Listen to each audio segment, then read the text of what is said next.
I am Mrinalini Soni and मेरा topic है structure and stages of spore formation in bacteria.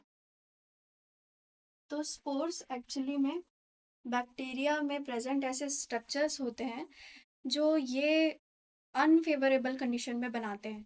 ऐसे situation में ये बनाएंगे जब इनके पास न्यूट्रेंट डिप्लीशन होगा, इन्वायरमेंट में न्यूट्रिशन नहीं होगा इनके, या तो कोई टेम्परेचर होगा, या तो कोई रेडिएशन होगा, या तो कोई भी ऐसा इन्वायरमेंट जहाँ पर ये सरवाइव नहीं कर पा रहे हैं। तो इस सिचुएशन में ये बनाते हैं अपने अंदर structures, reproductive structures, non reproductive structures जिनको कहते हैं स्पोर्स। तो जो स्पोर्स होते हैं, स्पोर्स होते हैं, एंडोस्पोर्स भी जिन्हें कहते हैं, एंडोस्पोर्स होते हैं डॉर्मेंट, मतलब ये एक तरह से सुसुप्त अवस्था में प्रेजेंट रहते हैं। हाईली रेसिस्टेंट स्ट्रक्चर होते हैं। हाईली रेसिस्टेंट होते हैं किन के लिए? ये रेसिस्टेंट होते हैं इन्वायरमेंट के टेम्परेचर से या मॉइस्चर से, हीट से, ज़्यादा ज़्यादा टेम्परेचर से, ज़्यादा रेडिएशन से और कोई हार्मफुल केमिकल से ये लोग रेसिस्टेंट होते हैं। और ये नॉट रिप्रोडक्टिव स्ट्रक्चर होते हैं, ये इनके कोई रिप्रोडक्टिव स्ट्रक्चर नहीं होते, ये सिर्फ ऐसे स्ट्रक्चर होते हैं जिनको बैक्टीरिया अपने सर्वाइवल के लिए बनाता है, अपने आप को सर्वाइव कराने की कंडीशन में अपने डीएनए को या अपने जेनेटिक मटेरियल को ये प्रोवाइड करता है ताकि ये बाद में जर्मिनेट हो पाए। तो अगर मैं किसी बैक्टीरिया का स्ट्रक्चर बनाऊं इस तरह से, तो ये बैक्टीरियल शेल स्ट्रक्चर है, इसका जनरल शेल है। इस शेल के अंदर इस जगह पे ये स्पोर बनाएगा। स्पोर एक थिक वॉल वाला स्ट्रक्चर होगा ये स्पोर। इसके अंदर में जीनेटिक मटेरियल प्रेजेंट होगी इनके, जिस तरह से आप यहाँ पर इमेजेस में देख सकते हैं। और इनके कैरेक्टरिस्टिक की अगर मैं बात करूं तो ये कैरेक्टरिस्टिक्स ये रेसिस्टेंट होते हैं इन्वायरमेंट के लिए, जैसा अभी हमने देखा, जैसे कि heat, such as heat, ultraviolet radiation, gamma radiation, chemical disinfection and desiccation. मतलब जहां पर भी सूखा इन्वायरमेंट होगा उनके लिए भी ये रेसिस्टेंस शो करेंगे, जहां पर रेडिएशन होगा, जहां पे केमिकल होगा, जहां पर भी हाई टेम्परेचर होगा, उन सब के लिए ये रेसिस्टेंस शो करते हैं। वहां पर ये लोग बच जाएंगे एक तरह से, जहां जहां पर हमारे सारे बैक्टीरिया खत्म हो जाते हैं जब हम स्टेरिलाइजेशन कंडीशन देते हैं, तो उस जगह पे ये लोग सरवाइव कर जाएंगे, ये लोग बच जाएंगे।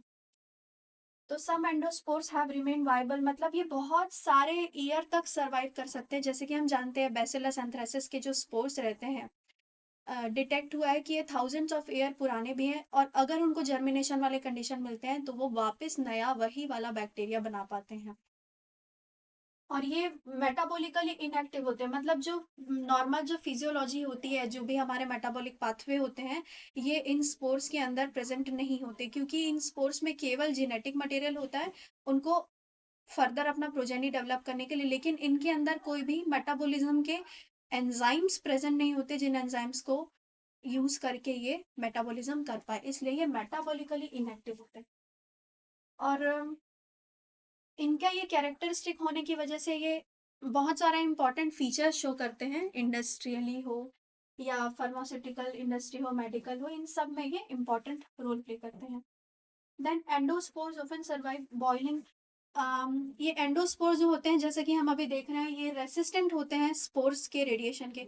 तो अगर हमको इनकेस पूरा टोटल स्टेरिलाइज कंडीशन चाहिए, ऐसा इन्वायरमेंट चाहिए जहां पर ये बैक्टीरिया प्रेजेंट ही ना हो, तो हमको इनके स्पोर्स को भी खत्म करना पड़ेगा। और इनके स्पोर्स को खत्म करने के लिए एक बहुत ही की मेथड हम यूज करते हैं जिसका नाम है ऑटोक्लेव।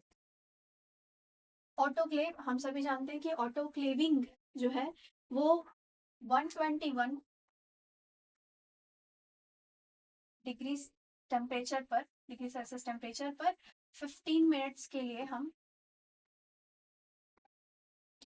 15 मिनट्स के लिए हम इनको स्टीम अंडर प्रेशर ट्रीटमेंट देते हैं, ताकि स्टीम की वजह से और टेम्परेचर की वजह से इनकी ये जो स्पोर है, इनकी जो ये थिक वाली स्पोर वॉल है, वो भी खत्म हो जाए और ये बैक्टीरिया भी खत्म हो जाए। तो ऑटोक्लेविंग इसके लिए, इनको खत्म करने के लिए, ऐसे स्पोर्स को खत्म करने के लिए ऑटोक्लेविंग एक बहुत ही इंपॉर्टेंट प्रोसीजर हो जाता है। अच्छा, इनको जब नॉर्मल फेवरेबल कंडीशन मिलता है तो ये वापस जर्मिनेट बैक कर सकते हैं।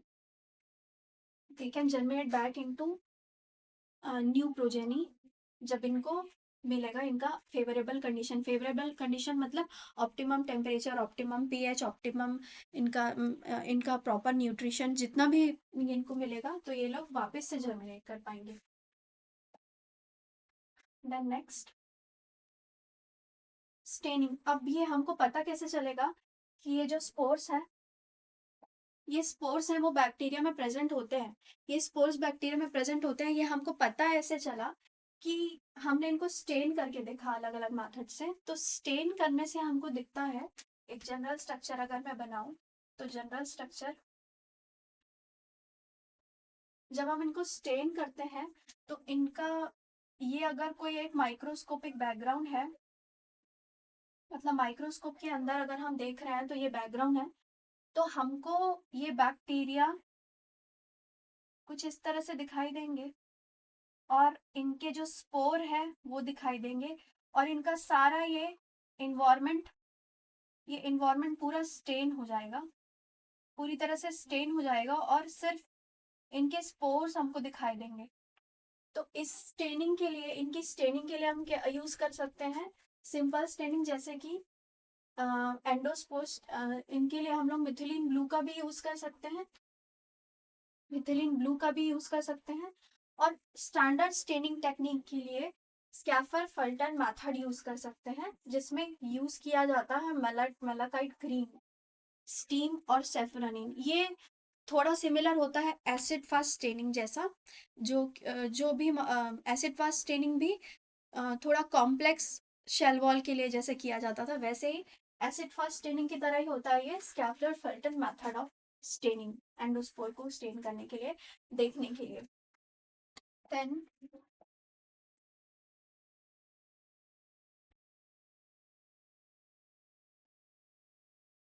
देन पोजीशन ऑफ स्पोर्स, मतलब ये पोजीशन ऑफ स्पोर मतलब कि ये बैक्टीरियल शेल्स में कहाँ पर प्रेजेंट हो सकते हैं। अभी जैसा इसके पहले वाले इमेज में हमने देखा कि वो सेंट्रली एक बस ऐसे ही लोकेटेड था, तो ये स्पोर्स जो है वो स्पोर्स, या ये अगर ये बैक्टीरियल शेल है तो इसके बीच में ये स्पोर्स लोकेटेड हो सकते हैं, या तो ये इस तरफ लोकेटेड होंगे एंड में, या तो सब टर्मिनल एंड के थोड़ा बीच में प्रेजेंट होंगे, या तो टर्मिनल होंगे। इनकी बेसिस पे इनको अलग अलग कहा जा सकता है, अलग अलग नाम दिया जा सकता है। तो जो शेल है, जो बैक्टीरियल शेल है जिसमें स्पोर प्रेजेंट रहते हैं, उसको कहते हैं स्पोरेंजियम, स्पोरेंजियम या उस स्पोर का मदर शेल। तो ये सेंट्रली लोकेटेड होते हैं, जिसका एग्जांपल है बैसिलस एंथ्रेसिस, ये सेंट्रली लोकेटेड स्पोर्स हैं। ये तो क्लोज टू एंड हो सकता है, मतलब शेल वॉल के क्लोज हो सकता है, क्लॉस्ट्रीडियम बोटुलिनम, ये है ये है क्लोज टू एंड। सब टर्मिनल एंड के क्लोज में, बिल्कुल एंड में नहीं लेकिन एंड के थोड़ा क्लोज है, इसलिए इसको बोलेंगे सब टर्मिनल, सब टर्मिनल एंडोस्पोर। उसके बाद टर्मिनल जो बिल्कुल लास्ट में इस तरह से लोकेटेड है, इसको बोलेंगे सब टर्मिनल एंडोस्पोर, जैसा कि होता है क्लॉस्ट्रिडियम टिटानी का ड्रम स्टिक अपीयरेंस। ये जो अपीयरेंस है ये टर्मिनली लोकेटेड एंडोस्पोर का इमेज है। ये प्रेजेंट होता है क्लॉस्ट्रिडियम टिटानी, एक बैक्टीरिया है, उसके उस बैक्टीरिया के का स्पोर इस तरह से लोकेटेड रहता है। इसी अपीयरेंस को बोलते हैं ड्रम स्टिक अपीयरेंस। एक तरह से जहां पर स्पोर प्रेजेंट है वहां पर स्वॉलन एनवायरनमेंट। फिर उसके बाद ये स्पोरेंजियम में इनका लोकेशन। और मोस्टली जो बैक्टीरियल जीनस होते हैं क्लॉस्ट्रिडियम और बैसिलस, ये दोनों ही मोस्टली स्पोर फॉर्मेशन के लिए रिस्पॉन्सिबल होते हैं। Then structure of bacterial spore, यहाँ पर जो स्ट्रक्चर बना हुआ है,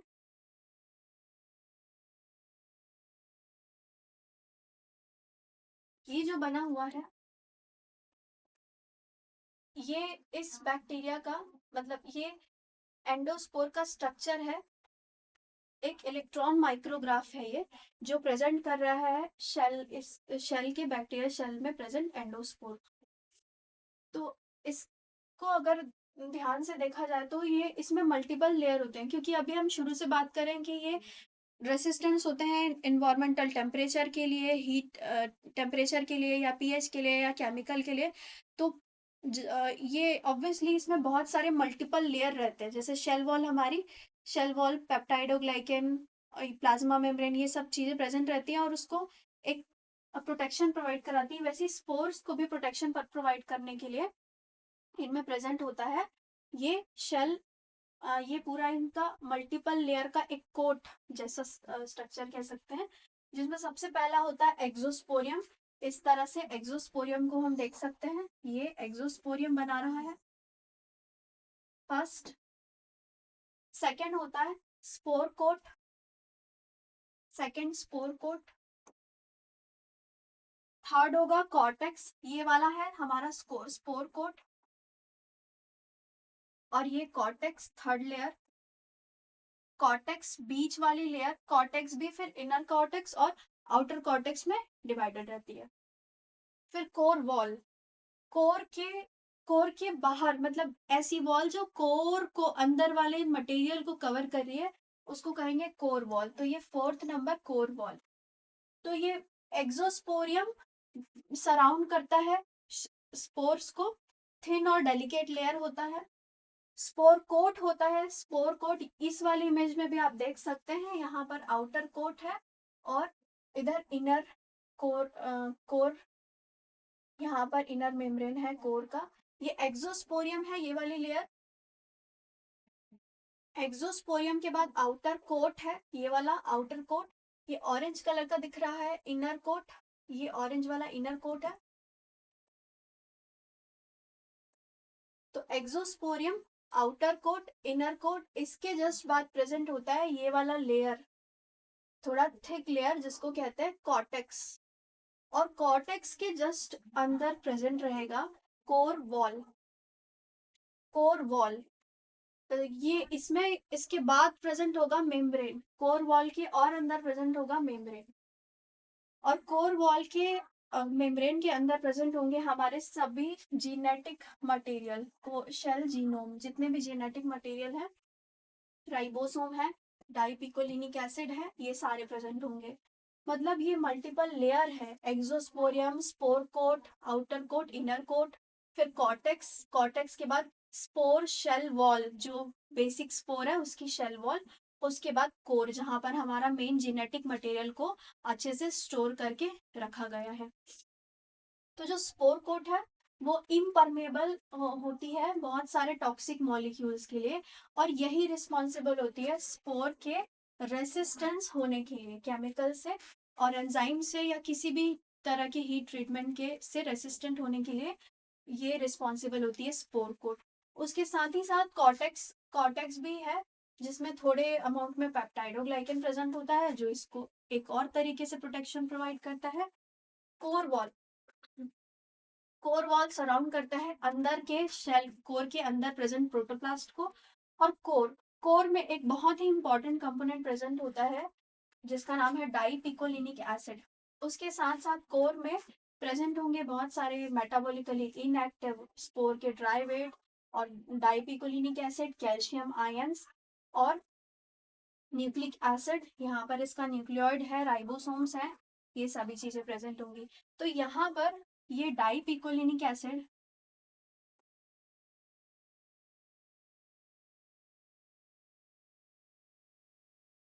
डाइपिकोलिनिक एसिड और कैल्शियम आयंस, ये दोनों ही प्रोवाइड करते हैं इसको, इस शेल्स को रिजिड बनाने के लिए, इस स्पोर को रिजिड बनाने के लिए, और इस स्पोर्स को इसकी कॉम्प्लेक्सिटी प्रोवाइड कराने के लिए।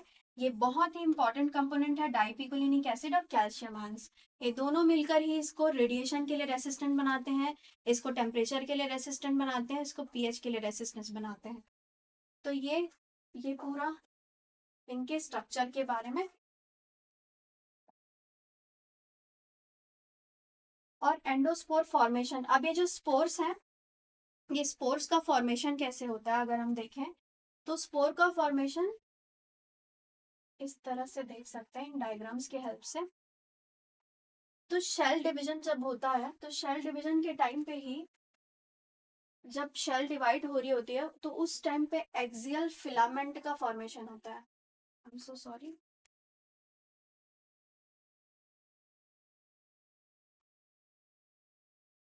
एक्सियल फिलामेंट का फॉर्मेशन होता है इस तरह से। ये फर्स्ट स्टेज है एक्सियल फिलामेंट।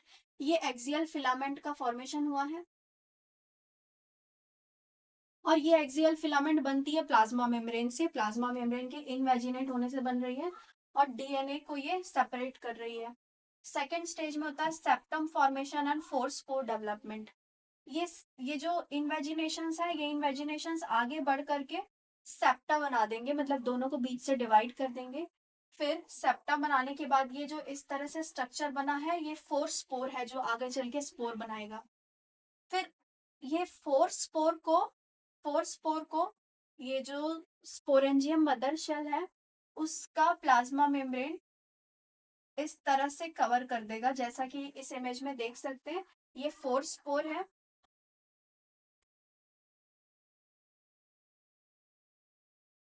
इस फोर स्पोर को इस जो इस फोर स्पोर को ये जो स्पोरेंजियम की प्लाज्मा मेम्ब्रेन है वो इस तरह से इनगल्फ कर लेगी। तो first stage axial filament, second stage septum formation and third stages engulfment of forespore. ये फोर स्पोर को इनगल्फ करने के बाद जैसा कि आप देख सकते हैं इस तरह से प्लाज्मा मेम्ब्रेन भी सेपरेट हो जाएगी और स्पोर के बाहर एक और मेम्ब्रेन डेवलप हो जाएगी। तो जैसे ये यहाँ पर एक एक करके मेम्ब्रेन के ऊपर मेम्ब्रेन बनती जा रही है, यही मेम्ब्रेन अलग अलग हो करके बनाते हैं इनके कॉर्टेक्स और इनका एक्सोस्पोरियम और इनका कोट, स्पोर कोट है, ये सब वॉल एक एक करके फॉर्मेशन होते जाते हैं। फिर उसके बाद कॉर्टेक्स का फॉर्मेशन होता है स्टेज फोर्थ में। कॉर्टेक्स का फॉर्मेशन मतलब इसकी जो कॉर्टेक्स वाली थिक लेयर है उसका फॉर्मेशन होता है। इसके बाद बाहर वाली लेयर, आउटर लेयर, इन सभी प्लाज्मा मेम्ब्रेन वाली लेयर के बाद ही इसका फॉर्मेशन होगा एक्सोस्पोरियम का। कोट बनने के बाद, स्पोर कोट के बाद ये कंप्लीट करेगा और स्पोर कोट के जो दोनों लेयर हैं, इनर लेयर और आउटर लेयर, दोनों ही बनेंगे। और ये स्पोर कोट कंप्लीशन होने के साथ में जैसे ही स्पोर कोट बनना कंप्लीट होगा वैसे इसमें रेसिस्टेंस एक एक करके और ज्यादा बढ़ते जाएगा। फिर इस तरह से हमको फाइनल स्टेज में लाइसिस ऑफ स्पोरेंजियम मिल जाएगा। मतलब इस शेल को, जो स्पोरेंजियम मदर शेल थी, उसको उसकी लाइसिस हो जाएगी क्योंकि वो ऑलरेडी ऐसे टेम्परेचर में, ऐसे इन्वायरमेंट में सर्वाइव कर रही है जहां पर उसको ऑप्टिमम कंडीशन नहीं मिल रहा है। तो ये लाइसिस होने के बाद हमारे पास सिर्फ फ्री स्पोर्स बन जाएंगे, फ्री स्पोर्स रह जाएंगे। यहाँ पर इस इमेजेस में, इन इमेजेस में इनका इलेक्ट्रॉन माइक्रोग्राफ भी दिया हुआ है जहां पर से हम देख सकते हैं कि इस तरह से फोर स्पोर का फॉर्मेशन और इनगल्फमेंट हो रहा है यहाँ। और यहाँ पर सेप्टम फॉर्मेशन हो रहा है धीरे धीरे। और इस तरह से इस इमेज में अगर हम देखें तो ये स्पोर का कॉर्टेक्स लेयर, कॉर्टेक्स का फॉर्मेशन, कोट का फॉर्मेशन, ये सब हो रहा है। और इस लेयर में ये प्रॉपर, इस वाले इमेज में ये पूरा एक पूरी स्पोर बन करके तैयार हो रही है।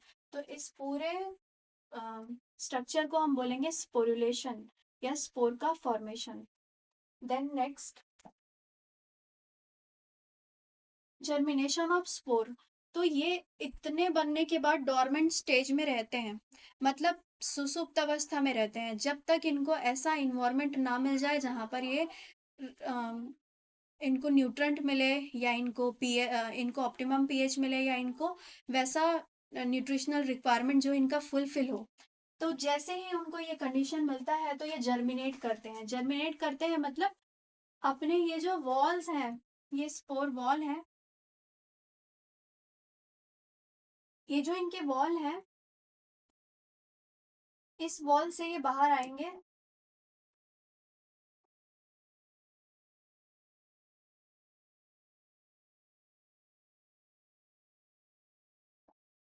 ये वॉल से, अपने इन वॉल से इस तरह से बाहर आएंगे। बाहर निकलने के बाद ये वापस वही वाला बैक्टीरिया बनाएंगे जिस बैक्टीरिया ने इन स्पोर्स को सिंथेसाइज किया है।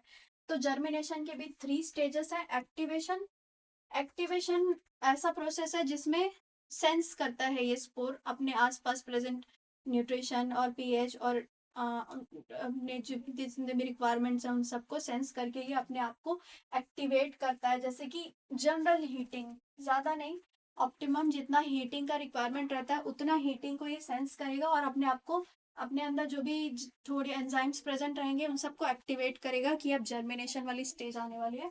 देन जर्मिनेशन, जर्मिनेशन है, germination is the breaking of the spores dormant state. मतलब वो जो डॉर्मेंट स्टेट है, जो वहां पर वो इनएक्टिव स्टेज में प्रेजेंट था, उससे वो शिफ्ट करेगा एक्टिव स्टेज में, मतलब जर्मिनेट करेगा। ये इसका कैरेक्टरिस्टिक फीचर है स्पोर का स्वेलिंग, रप्चर या absorption of the spore coat, और फिर loss of resistant to heat and other stress, loss of refractivity and release of spores component. इसके स्पोर में जितने भी कंपोनेंट है उसको रिलीज करना और वापस मेटाबॉलिक एक्टिविटी शो करना। अभी हम शुरू में देखा था हमने कि ये मेटाबॉलिकली इनएक्टिव होते हैं, तो ये अपना मेटाबॉलिज्म वापस से एक्टिव कर लेते हैं जैसे ये जर्मिनेट करेंगे। फिर और अब न्यूट्रिएंट्स, न्यूट्रिएंट्स जैसे कि अमीनो एसिड, शुगर और भी जितने भी मेटाबोलाइट्स हैं ये जर्मिनेशन को एक्टिवेट करते हैं। मतलब जैसे ही इनको इन्वायरमेंट मिलेगा वैसे ही ये स्वेल करेंगे, रेसिस्टेंस को लॉस कर देंगे और अपने कोट से, स्पोर कोट से बाहर निकलेंगे। जैसे इस तरह से हम देख सकते हैं डीएनए का रेप्लिकेशन करेंगे इनके अंदर जो प्रेजेंट है। साथ ही साथ आउटग्रोथ ये इस तरह से जो दिख रहा है, यहाँ से जो बल्जिंग स्ट्रक्चर दिख रहा है हमको, वो आउटग्रोथ है। आउटग्रोथ प्रोटोप्लास्ट, इसके अंदर प्रेजेंट प्रोटोप्लास्ट आउटग्रोथ करेगा, इमर्ज करेगा जो स्पोर कोट है उससे, और डेवलप करके अगेन एक्टिव बैक्टीरियम का फॉर्मेशन करेगा। तो ये जर्मिनेशन के बारे में था। इसके बाद कुछ एग्जाम्पल्स हैं स्पोर फॉर्मेशन करने वाले बैक्टीरिया के। कुछ कॉमन एग्जाम्पल्स हैं जैसे कि बैसिलस एंथ्रेसिस, जैसे कि बैसिलस एंथ्रेसिस है, ये एंथ्रेक्स कॉज करता है जैसे कि हम जानते हैं। बैसिलस सेरेसिस ये फूड पॉइजनिंग का कॉज करता है। क्लोस्ट्रिडियम टिटानी को भी हम जानते हैं और ये टिटेनस कॉज करता है। लॉक जॉ डिसीज, क्योंकि इस डिसीज में नर्वस सिस्टम अफेक्ट होती है इसलिए लॉक जॉ कॉज करता है। क्लोस्ट्रिडियम बोटुलिनम ये बॉटुलिज्म कॉज करता है। एंड क्लोस्ट्रिडियम बर्फेरिंजेंस तो ये गैस गैंग्रीन कॉज करता है। जैसा कि हम जानते हैं बैसिलस और क्लोस्ट्रिडियम ये दोनों मोस्ट इंपॉर्टेंट स्पीसीज हैं स्पोर को सिंथेसाइज करने के लिए। तो ये सभी में हमने देखा कि ये स्पोर्स एक्चुअली में क्या होते हैं और ये स्पोर्स को किस तरह से हम देख सकते हैं, इनका क्या पोजीशन होता है, इनकी कैसे सिंथेसिस होती है और इनके क्या एग्जाम्पल्स हैं। Okay, thank you.